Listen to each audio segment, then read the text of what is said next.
I am তো অবাক, একটা আপু আমার জন্য ফুল নিয়ে আসছে, কত সুন্দর ফুল। থ্যাংক ইউ আপু। পাঞ্চ করো, হ্যাঁ, টুস্টি দো, টুকি দো, টুকি দো, কিল দো, ঘুষি দো।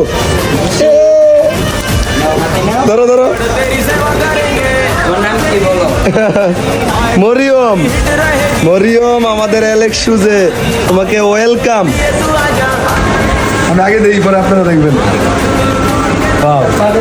ঘড়ি, থ্যাংক ইউ ভাই আমার জন্য এত সুন্দর একটা ঘুড়ি আনার জন্য। ভাইয়ের বাড়ি হচ্ছে বাঙ্গা, ফরিদপুর বাঙ্গা, অনেক দূর থেকে আসছে, ভালোবাসার টানে আসছে। আমি এমনিতে ঘুড়ি পরি না, মাঝে মধ্যে পরি আর কি, তাও ভাই আনছে অবশ্যই পর। ঘুড়িটা তো খুব সুন্দর, ওই স্বর্ণের মনে হইতাছে। আর একটা ভাই তো সেই বগুড়ার থেকে আসছে, আর বগুড়ার বিখ্যাত কি যেন, বগুড়ার বিখ্যাত হচ্ছে দই। ভাই তো আমার জন্য দই নিয়ে আসছে মনে হইতাছে, এটা তো দই, বগুড়ার দই। ভাই ব্যাপারটা খুবই ভালো লাগে যখন আমার ভালোবাসার মানুষ আমার জন্য ছোট্ট কোনো কিছু নিয়ে আসে, তো এটা আমার কাছে অনেক বড় কিছু।